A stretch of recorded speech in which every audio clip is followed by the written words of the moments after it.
Hello and welcome to the Sub Pop Podcast, Season 2, Episode 2. Woohoo! So there's been a lot of change going on at Sub Pop.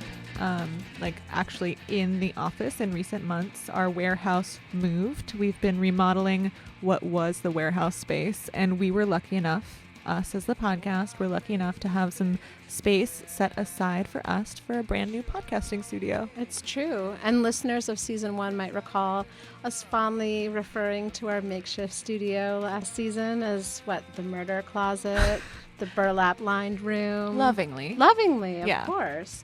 But so now we're in the new space, our new home, and we had to, get some soundproofing up, and we're in the middle of it right now. We're not totally done, but we're feeling pretty good. Felt like we were making some really good progress. Until yesterday, I was incredibly proud of it. Yeah, and so we thought, let's bring in some staff and see what they think of this, of the new podcast room.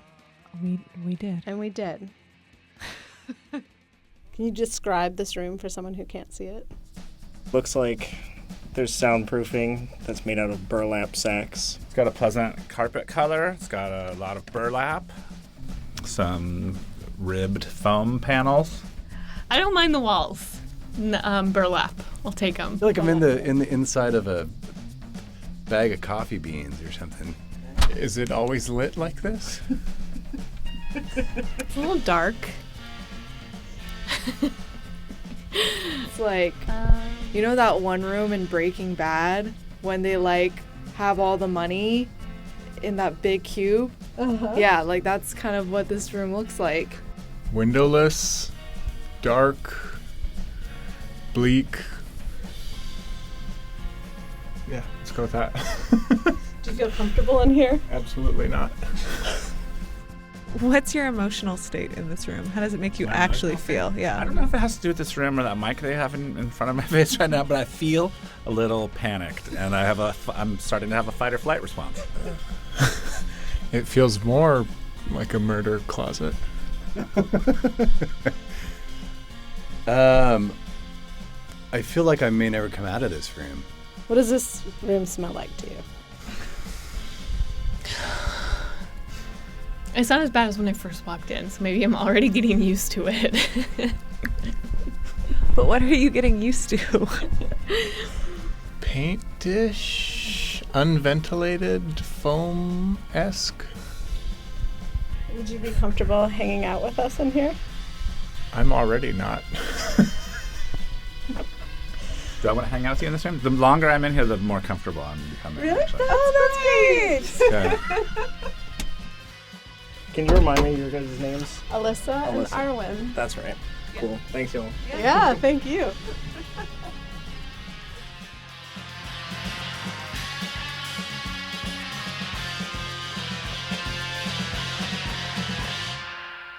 So yes, listener or listeners, if there is more than one of you, I'm Arwen. I am here with Alyssa.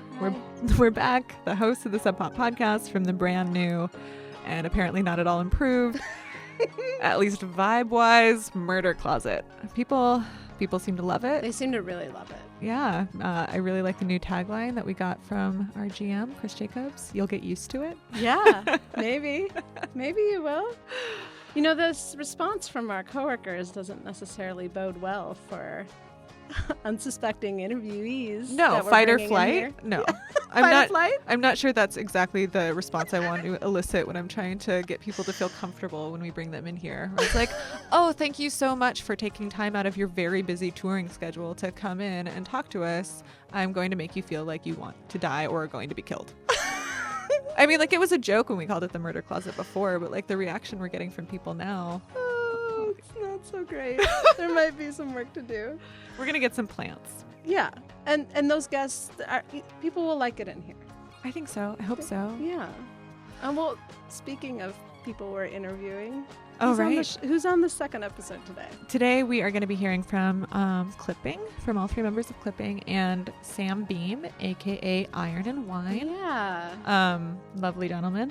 But before we get into Sam's interview, Alyssa, you had the idea for us to bring in Stuart Meyer, a true Sub Pop most beloved character if ever there was one. Absolutely. I mean, he's just a gem. And he's worked with Sam for years. So Yeah. who better to help kind of explain Sub Pop's working relationship with Sam Beam than Stuart Meyer? Stuart, Yes. who are you? Who am I?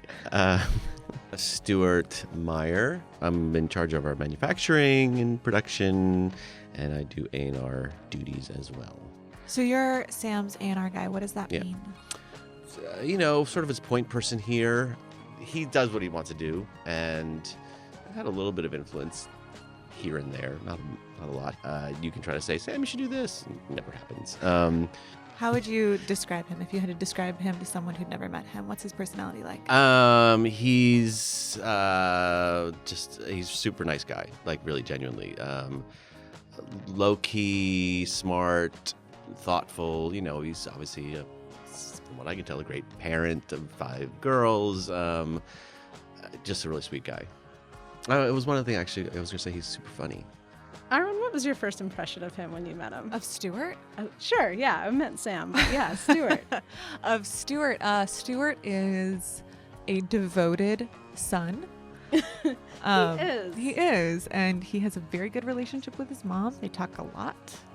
And I eavesdrop on those conversations frequently. You can't help it. You can't help it. In this office. And I feel no shame in saying that I am obsessed with Stuart.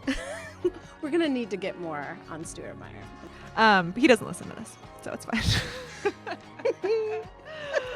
But first impressions come up a lot because Sam, didn't you talk about some first impressions in your interview? Yes, Sam Beam. Sam talked about the first time he met Isaac Brock. Oh, yeah. It's a Modest Mouse, but to Sub Pop, Ugly Casanova, right? Right, and I would say that there was nothing modest about Isaac's first impression on Sam. And what else did you talk to him about? Well, I also... Moving on. The interview begins with me asking Sam about writing, about how he makes these beautiful songs. Great. It sounds silly, but a lot of times I would let rhymes guide the song.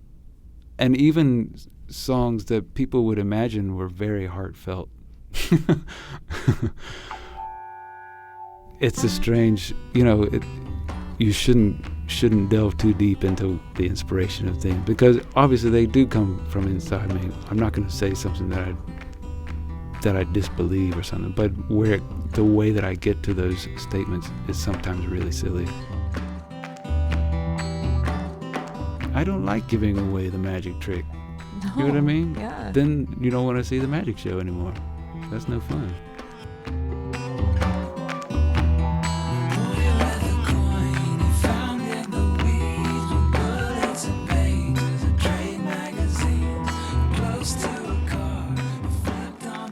When you got contacted Sure. by Jonathan, Yeah. and you had to play for Isaac. Do you remember that? Of course I do, yeah. Will you paint that scene for me? Tell me what happened. Okay. Well, I have been speaking to Sub Up for a while, and they were like, okay, let's do this thing. Like, okay, yeah, let's put this music out. They were like, we strongly suggest that you tour. I was like, oh, okay. I mean, I had no band. I'd never played for anyone. You never played for anyone? No, I never played a concert, ever. It's ridiculous. It's such a ridiculous story. Because I was just, I just wrote songs and recorded music as a hobby for fun in my spare time. And so then it all of a sudden became a real thing. And they were like, well, we strongly suggest that you go on tour. Like, okay, I strongly hear you. And they were, and so they said, well, we have, we're doing this record with Isaac, and he wants to come down and basically vet me or, like audition me to be the first of 3 on this tour, opening up before the opener. And this is for Ugly Casanova, right? Yeah, this is his Ugly Casanova record. The parasites are excited when you're dead. Eyes bulging, entering your head, and all your thoughts, yeah. They came down, and I think I had only met Jonathan and Megan once. And so I went down to South Beach and picked him up at this hotel, and then there was Isaac. And we went to Brooks Gallery, and we had like a cookout. And we just invited all our friends. I invited all my teaching buddies and filmmaking buddies and just friends. My wife's midwife friends were all there. My kids' friends from school. It was just ridiculous. And so I got up and played some stuff, and then Isaac, they thought it would be really funny to wear a weenie bikini like they do on those little Euro bathing suits like they do on South Beach. And so Isaac had a American flag swimsuit and played a couple tunes as well. I talked to him about it recently, and he tried to apologize, like saying I didn't mean to like make fun of what was happening. I was just trying to. I think he realized how awkward it would have been for me to be having to audition. The whole scene was just ridiculous, and so he was trying to deflate. So what did it feel like that first performance? How did it feel for you? It was fine. I mean, I don't know what people got out of it, or I guess I passed. It seems like you passed.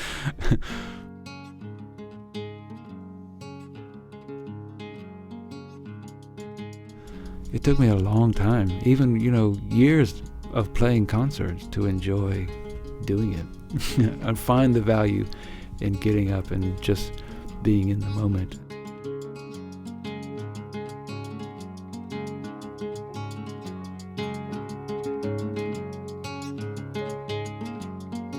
What question do you get asked the most often? The beard inevitably comes up. People ask about your beard all the time? They do. It's amazing. You would think that I had invented the fucking beard. It's amazing. Like, it's just bananas to me. How what are how they much asking you? They ask me about the beard. I think because they're just. I've started to worry that it's like they don't have anything. They're not interested in the music, or they're not interested in actually interested in anything that I do. So they're just like, well, he has a beard. What's it like to have such a big beard? Or like, do you have to wash that thing? And you're like, what the fuck are you talking about? And I've been doing this for a while now, like 15 years or so, and they still like, it always comes up. It's crazy. It just feels like so many people that I talk to, like women who play music, they always get asked what's it like to be a woman in music, instead of getting asked about their music. And it seems like a similar thing, like, what's it like to have a beard in music? It's crazy. Yeah. It's crazy. That is crazy. That's frustrating to me too, that the ladies get, it's not even Steven. It's crazy. No, it's just bizarre. Did you find that while you were doing dual interviews with Jesca that people would interview her differently? Well, with us, I think because I have a different. It was very frustrating sometimes. Not so much as the male-female thing, but more that my stature sort of in music is. I'm more. She's had a hard shake, and she's not as well known as she should be. And so they were always like asking me. So, and I was like, she's right here, ask us about this thing. Yeah. That was frustrating. Happy, welcome to feeling calm. Comes with sleeping in the sun, deep in the sun, dark in the sun, dark inside the sun, deep in the sun, dark inside of one, full of song, dark inside of one, full of happiness. So that last song on the interview was from Sam Beam and Jesca Hoop's recent release that came out just this April. It's called Love Letter for Fire, and I get the feeling that we're going to be hearing more from both Sam and Jesca in the future. Just might be. I think so. Maybe. Yeah. Some takeaways from that interview for me? I liked Ask Jesca Hoop about Jesca Hoop, even if she's sitting next to Sam Beam. Can you just imagine an interviewer being like, Jesus. So, Mr. Beam, I would like to talk to you about this Jesca girl. What do you think of her songwriting? Like, I wonder if that helped Sam like realize, or I appreciate that he realized that things aren't exactly even Steven or even Sally. For the ladies out there, thanks, Sam. Oh my goodness. I also love that he didn't invent the fucking word. Good to know. Take note. My God. But Oh, also the weenie bikini bit. I mean, it's just True story. Isaac Brock story. getting up in Alyssa's new favorite term. I love the face you're making. Weenie bikini. I had actually never heard that. I'd heard banana hammock and all of it, but weenie bikini. That's a new one for me. Thanks, I like him Sam. calling it like one of those Euro bathing suits, you know, the weenie bikini. Oh, it's so good. Oh, God. And you know, weenie bikinis are currently not sold at the Sub Pop Mega Mart. That might need to change. Yeah, Mega Mart. Speaking of Mega Mart, let's hear one of our Office famous ads. Office famous. Not worldwide, Office famous. Very local, locally produced.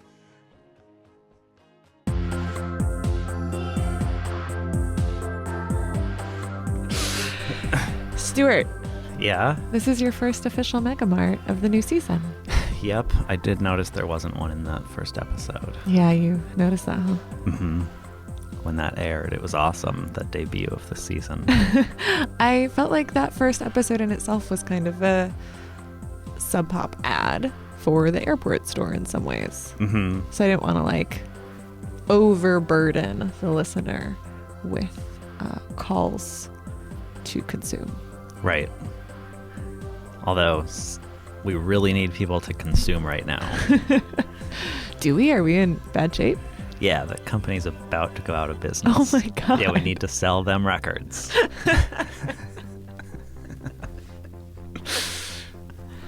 We're laughing, but that could be true.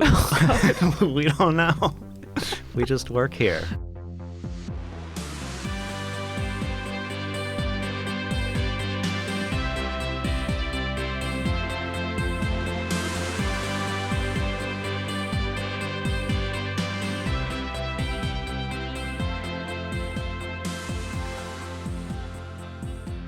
You know, another thing that could help sales, like kind of no matter what, no matter how we're doing, just maybe adding where you can buy this stuff in the ad, throw in a website reference. Ad is such a loose term.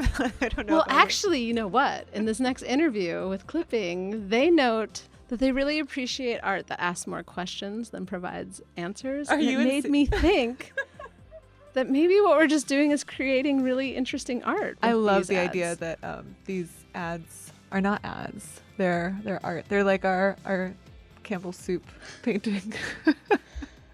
I mean, that's one way of looking at it. I think that's the only way to look at it.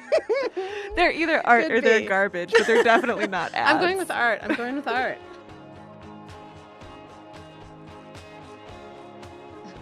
Okay, so moving on. This next interview is with the fine gentlemen of Clipping, the ones that we're discussing art. They're a hip-hop group. Sub Pop has hip-hop on the label. Yes, we do. It's true. We do. Moving on. Mm-hmm.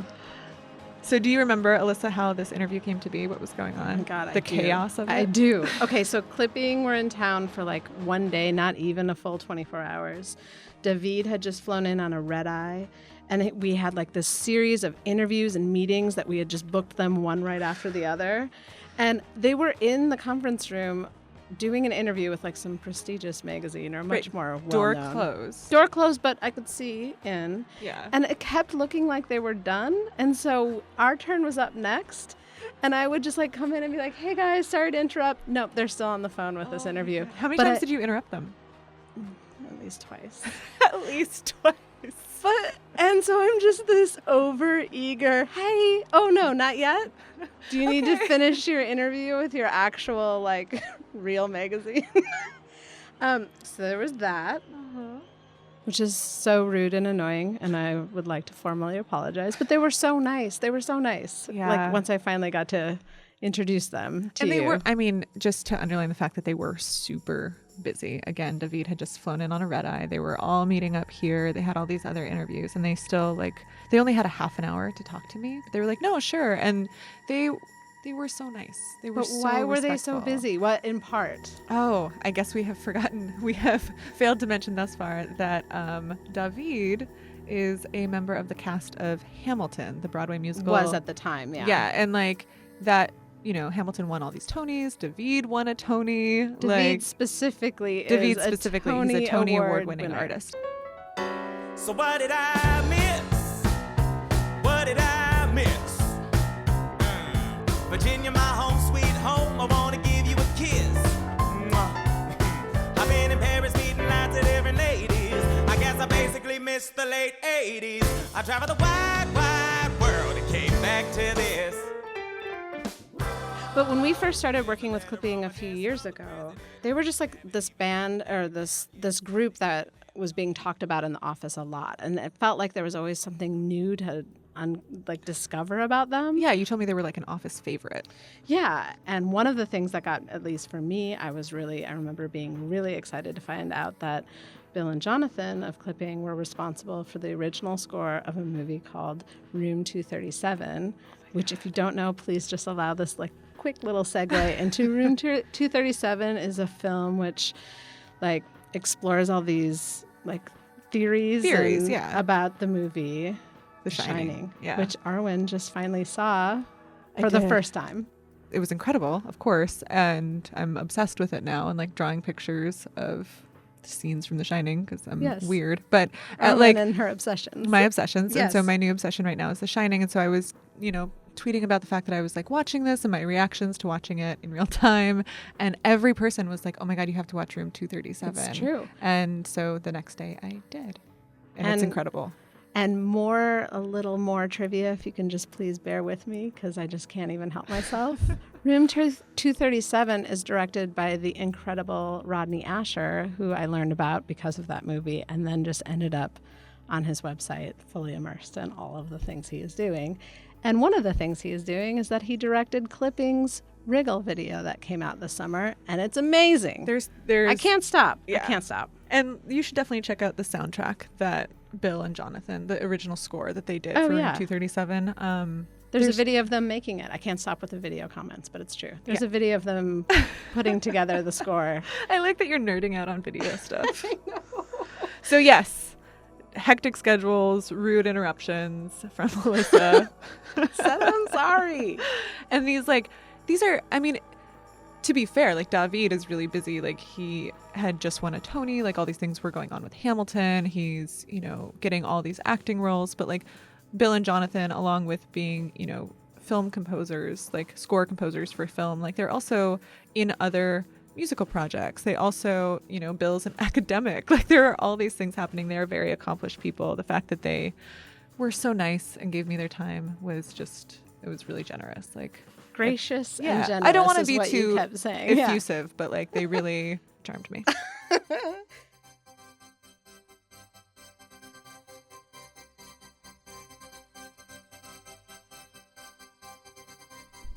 Clipping was 100% a weird side project, passion project that none of us knew. We all loved doing, but none of us knew if it was good or anything. And it, for some reason, has become the thing, at least for myself and William, that we have achieved the most acclaim for. Perhaps that's not true for our third member. Let's see what he's been up to. So,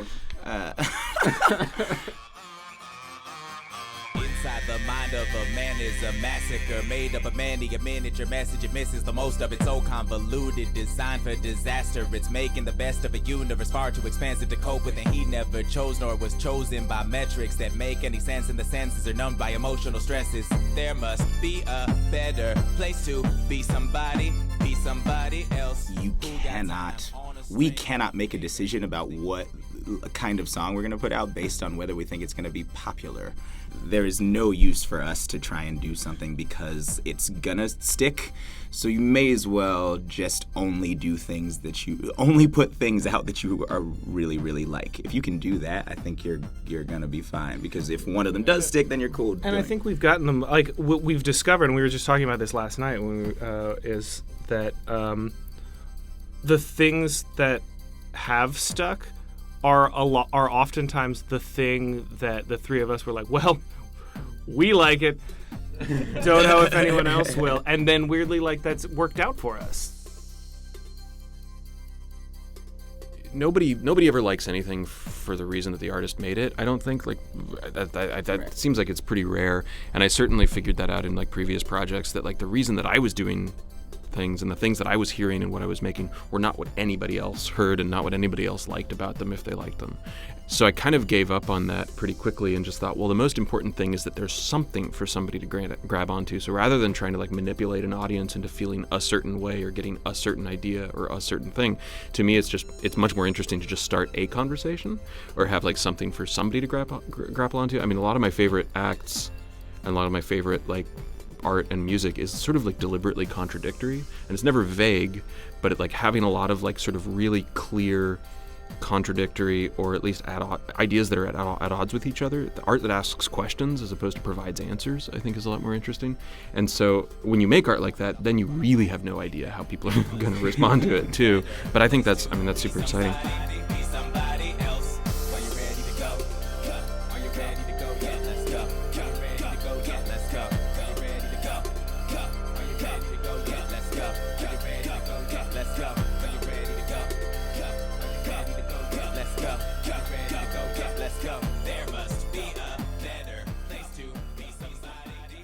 So we were going to tour with our friends Foot Village from LA, who sadly don't play as a band anymore.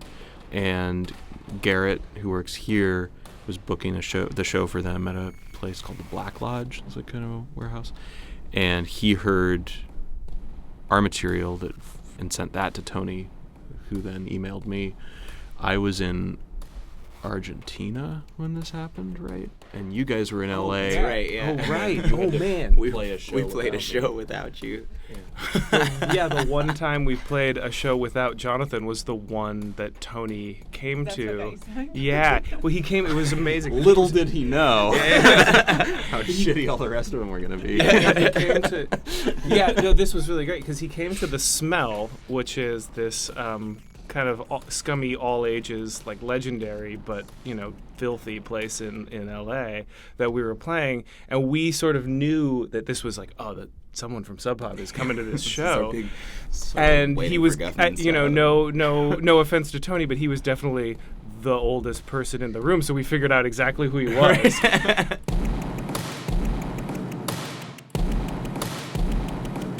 David like opens with an acapella really fast, and then I just flipped on some like a blast of noise, and the second that happened, some like 17-year-old just elbowed Tony in the sternum as hard as he could. And I just remember being like, well, there goes our chances. we just got the Sub Pop guy punched really hard in the mosh pit of all these pointy young children.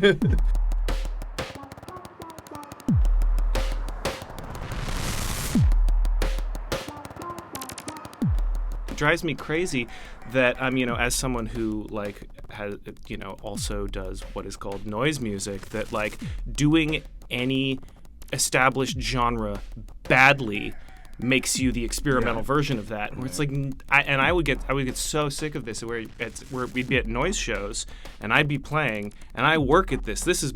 I am good at noise music, and then I'd be playing with, that's like the noisy metal band, and it was like, no, that just means they're the bad metal band. It's the ones that can't play their instruments. Like, why are we the lowered bar for every other genre? Like, that's not like just sucking at your music does not make you experimental. Well, I think people hear noise, or people hear experimental music. People hear things without like fixed rhythms, without fixed pitch systems, right? And they assume that like because of the way we understand like musicianship, right? You work really hard playing scales and learning to play rhythms really tightly, and you hear music that doesn't have those trappings, and so you assume that it must be really easy to play and that anyone can do it, right? And on the one hand, that's great because that's a really nice window for people who like me are lazy and don't want to practice, but it's also like it feels like a sort of carte blanche to be able to do whatever you want and to have no taste on top of that, which I find utterly frustrating. And it's like, well, no, it gives us the ability to not rely on chops, but that means that the ideas have to be even stronger, right? And the rigor has to like you need to do more work.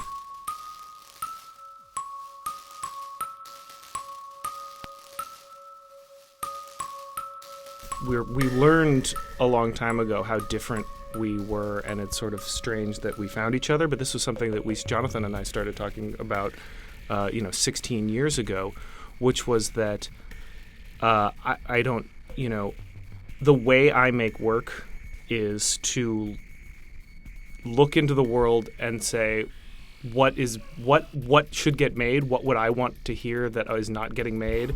Because I have a PhD. I'm an academic, and I wrote record reviews for a long time.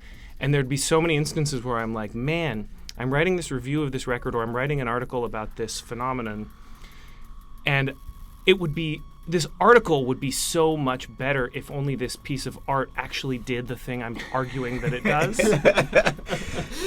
Because it's like, and then I would get all these ideas and be like, well, that doesn't exist. If it did exist, I would have this fucking killer conference paper to write. So then it became, well, I guess we'll just make that because it's not there. And it's less about like, oh, this is what's inside of me and I need to get this out. It became, well, crap, I got this idea and there's this hole that is missing, and if someone else did it, I would just happily be the guy who wrote about it.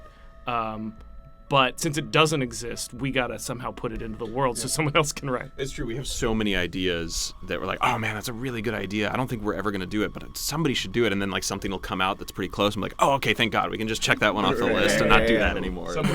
Yeah. Yeah, and I think for me, like, it's helpful to have, writing is hard and dumb sometimes. Like,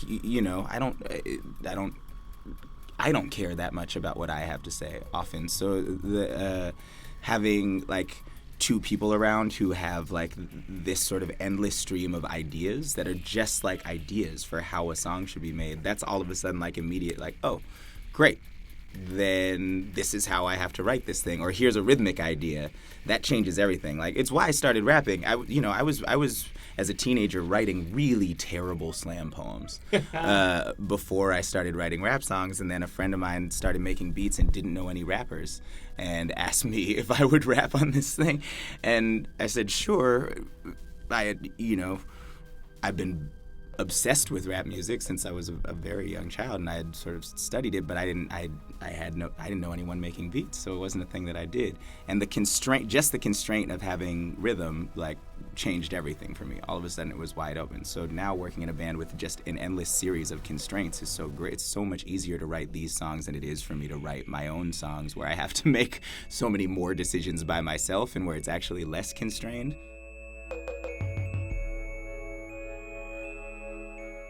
Every time I work with Bill and Jonathan, it's going to be the best sounding thing I've ever done.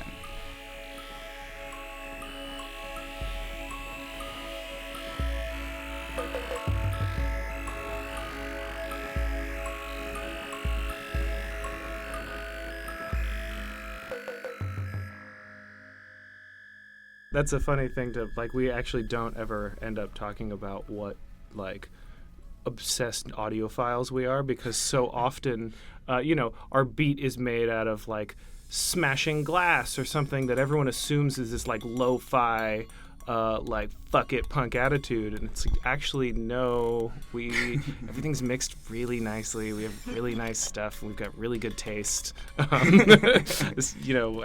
do. And occasionally, as an aesthetic, we make something sound like shit, and we use like some garbage piece of the gear. But it's because we want. It's like that's super intentional. It's all very intentional. There's no clipping and clipping. Yeah. That's absolutely true.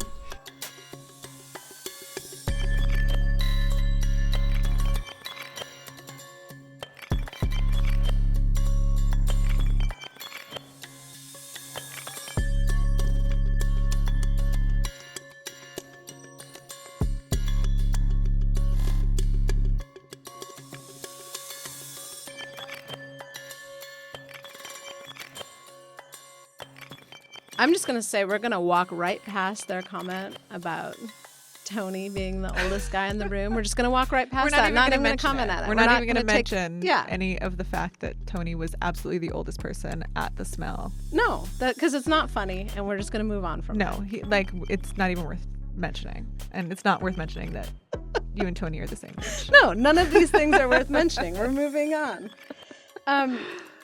What we will mention, though, is that even though we say at the end of every episode, we say go to Sub Pop FM, check out Stuart Fletcher's amazing show notes and very thorough fact-checking on the things that we just gloss on by. Yeah, we're all feelings and he's all facts. Mm-hmm. Yes, it's really true. This is the time when you just listen to us and go look at this stuff, because so much good stuff is over there on this episode.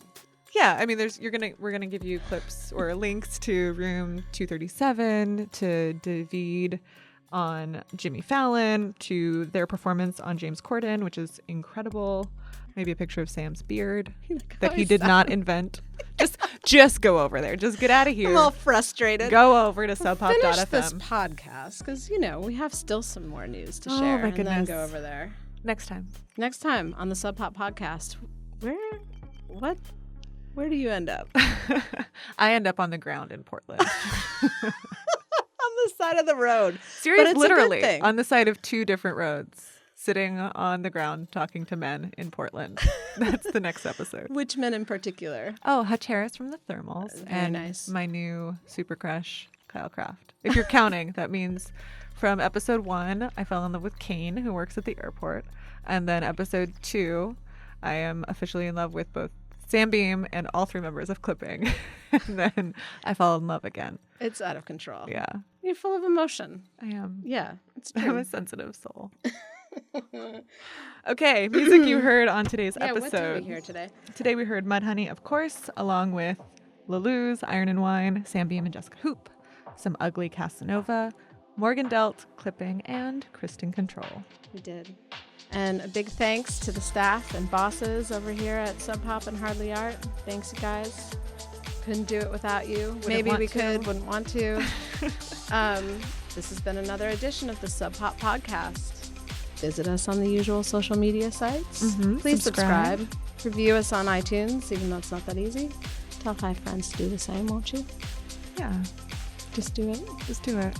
I wish it was a pyramid scheme that pays off, but it doesn't. Oh, God. All right, back next week.